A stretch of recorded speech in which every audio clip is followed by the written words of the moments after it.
Hello, lovely people. How are you all doing? My name is Unwadi Uto, and I am a teens coach. If this is your first time here, you're welcome. But if you keep coming back, you're much appreciated.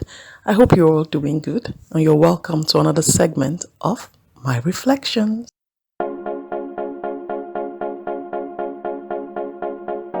It's amazing how the news suddenly changed over 10, 11 days from this recording. The whole news before on every station you tune to, we're talking about one particular thing that seemed to have engulfed the whole world. But now things have changed. It is now the news of the death of one man that seemed to have engulfed the whole news. It has become another worldwide issue. And I'm thinking, why won't you just allow the pandemic go freely, take its course? Even in the midst of it, people have decided to yet cause mayhem. If it is not the mother of someone, it is the rape of someone, or it is the rape and the murder of someone. And it just got me thinking. In fact, my mind right now is tired, if there's something like that, because it's not a bodily tiredness, it is in my mind. Because even when you try to think it through and try to understand it, it just doesn't make sense. You know, when you sit back and you're trying to say, okay, I'm just wondering, how easy is it to snuff another's life? How did we get to the point where another person's life does not matter? How do we get to the point where it is okay to take another person's life? How did we get here? Yeah, I know all sin is sin. James 2:10 says, "For whoever keeps the whole law and yet stumbles at just one point is guilty of breaking all of it." So I understand. But if we were to maybe categorize sin, those two sins, I think, will take one of the highest seats in the categorization of sins: rape, murder. How do I see somebody and the first thing that comes to my mind is your skin color? How? You should see me, know me for me. Let's talk about diversity in our races. And I'm thinking, there is just one race. It's called the human race. There are humans, there are animals, there are plants. We are either one of them. So as long as you are not space, you are not the ground, you are not the sky, which is the firmament that was divided into two, then you are not the animal that he made and brought to Adam to name, then you are a human. Nobody should be afraid to step out of their home not knowing what the environment holds for them because of where they live or the people around them that tends to look at them in one way or the other. You know, we become what we consume, right? As what you constantly consume, you become. Not just talking about food here, but then your thoughts, your mind, what you read, what you watch, what you listen to forms whom you become. It molds our lives, it shapes our lives, and it makes us this person we have become growing up. Because a child will play with anybody and anything unless you begin to tell the child, don't play with so and so person, or don't touch these things. Then you are beginning to build boundaries in the life and in the mind of that child. If it is an older child that has begun to ask the why question, say 3 years, 4 years, 5 and older, they will want to know, why shouldn't I play with my neighbor that is dark skinned? So the child wants to know. And do you know that these children listen to our conversations? The one you have in your kitchen, in your living room, in your bedroom, with your friends, your spouse, whomever. They hear what we say. So when you speak wrongly concerning somebody else because of their skin color, you are dropping foundations, brick upon brick, block upon block, in the life of that child. Now, I'm not just talking about white-skinned, dark-skinned, even tribalism. It exists in my wonderful country. You see me, and the first thing that happens to you or goes through your mind is, what tribe is she? And I'm wondering, that should be the last thing. In fact, after we have become very close friends and somebody asks you, what tribe is she? You say, can you imagine? I didn't even ask her. I'll ask her tomorrow.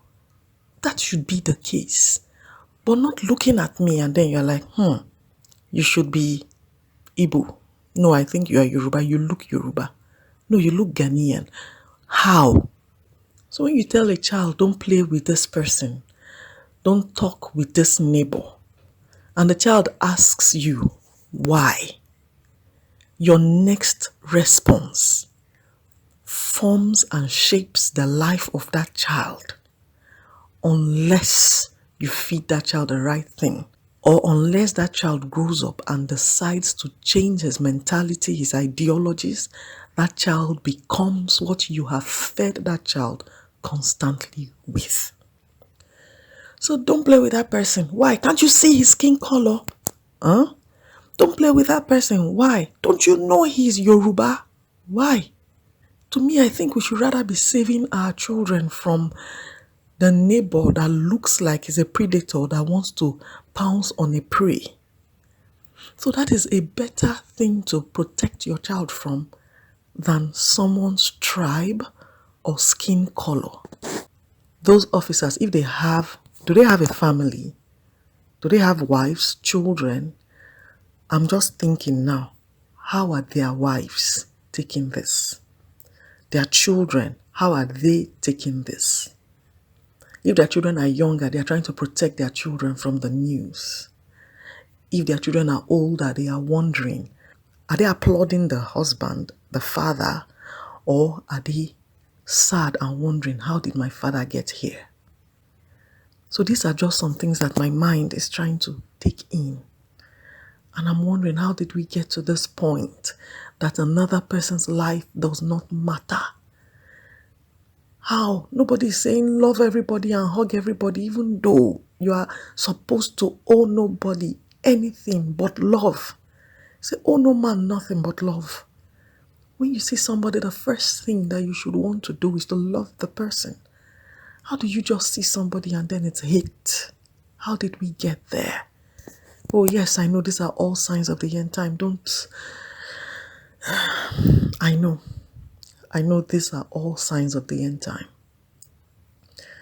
But then one will think that when something as serious as a pandemic engulfs the whole world, it should bring everybody down to their knees. It should bring everybody down to the point where you are beginning to reconsider and reevaluate your life. Think about your life, where you are at right now. How did you get there? If there are things that you've been doing that are wrong, you want to make changes, you want to make amends. That's what I would have thought that would have happened to the whole world, for that, at least during the serious, heavy crisis. But with all of this happening, it's obvious that many didn't even reconsider nothing. So how did we get here? Or should we begin to talk about the rape that happened? It's amazing. 2 minutes of enjoyment. But how is it that 2 minutes worth of enjoyment to you is okay? But why take it forcefully? What is the enjoyment in having sex forcefully? You forcefully have your way and then you kill the person too. I'm now wondering, you've had your way already. Did you have to commit another sin? You just keep committing sin upon sin? You've done the wrong already. So why? Why do you now take the life? So in my mind, I'm thinking, in Uwa's case, I'm thinking maybe a little background story. She went to the church to read and then she got raped and murdered. Yeah, she was killed. She was found in a pool of her own blood, shattered. So in that case, I'm thinking, okay, maybe she knew the people that did it. She saw their faces and they didn't want her to come after them. And they thought to themselves, what do we do? Okay, let's kill her. As if I thought it was more than one person. But I'm thinking, why? Why? And how did we get here? Self-control. I can't be telling a rapist to have self-control. Because self-control is a virtue. Self-control is a fruit of the spirit. So it is not something that you decide, oh, I'm going to have self-control today. I'm going to have self-control today. No. It is the Holy Spirit on the inside of you that exudes it through you. When you open up yourself to the leading of the Holy Spirit, to the Holy Spirit to live through you, then these various fruits shows through your life. So no matter how much you decide to have self-control, it's not going to be possible. It won't work. So yeah, you have to be born again first. So I'm just thinking, in the midst of the whole mayhem that was happening in the world, it still crossed your mind to go and sleep with somebody forcefully. Is that all that matters to you in this life? That is all that matters out of all the worries that human beings have. Yours is how to have your way forcefully with somebody. So then you hear people say, yeah, the way she dressed. I've made a video before. If you've not, please click on the link that's going to pop up now. It covers the myths, the ideas people have concerning rape. So I won't be talking about all that here. But the truth is, no means no. The truth is, how I dress is not consent. My body language is not consent. No means no. Even if I said yes before the act began, midway, I can decide to say no. And that no that I said means no. Don't try to cajole me. Don't try to force me. The moment you force me, it has become something else. There is a name for it. It is called rape. So if you know you are not a rapist, watch for body languages of your partner. Watch. So I'm not just talking about girls, even for guys. Do you know boys are also being raped? So I think we need to wake up again and begin to educate our children afresh. Please, let sex education not die. From 3 years old, we're encouraged to have sex education with our children. So have the sex education that is appropriate for that age. Teach them these things. Let them know right from wrong. When you educate your children properly, they also know not just what people shouldn't do to them, but what they shouldn't be doing to somebody else. Something else I would say to add to the sex education would be teach them to be security conscious. Everyone needs to learn to be security conscious. You are walking in an alley, you are by yourself on the streets. Always look around you. Always. Front, back, side, always look around you. You know, something that used to baffle me is in the movies, but I don't know if it is real. I'm sure it should happen real because it cannot be shown severally in movies and then it is not the norm. Where a child is asked, can you describe the robber? Can you describe the person you saw? You say, yeah, he had so and so hair, his eyes were dark blue, he was this, he was that. And I'm like, from a distance, you saw all that? Oh, do you know which way he went? Yes, he went left, he went right, he drove right and drove left. The child was in the car when the person was driving, and he knew each turn that was taken. The house beside you, what color is it? Does your child know? So not just your children, even you as an adult, how security conscious are you? When you get to a particular point, what is your escape route? Wherever it is that you are in a building, how do I run away now should danger occur? These are things that you should be picturing. And these are things you should be teaching your child. It's not fear. It is not to build fear in anybody, but just to be conscious enough. Then they should also never be anywhere alone. See, we can't overemphasize these things though. Even those of you doing boyfriend and girlfriend, don't be alone, because the people that rape people are people that know them Yes, because around people that you know, your defenses are low. And one thing I would like to say here would be this: learn some defensive skills and learn to run. See, just know some defensive moves. These days, some schools offer as extracurricular taekwondo. Learn it, even if it's not taekwondo. On the internet, YouTube, there are different ways, even though I don't know who we can practice it on. But just learn it. Learn how the move goes. Yes, we're advised. The opponent is bigger, or the opponent seem to have dangerous equipment, a gun, knife, a machete. Don't try any stunt. You get. But then, in a situation where you can defend yourself, then you defend yourself. But learn to run. Practice running. Can your children run? Even you, can you run?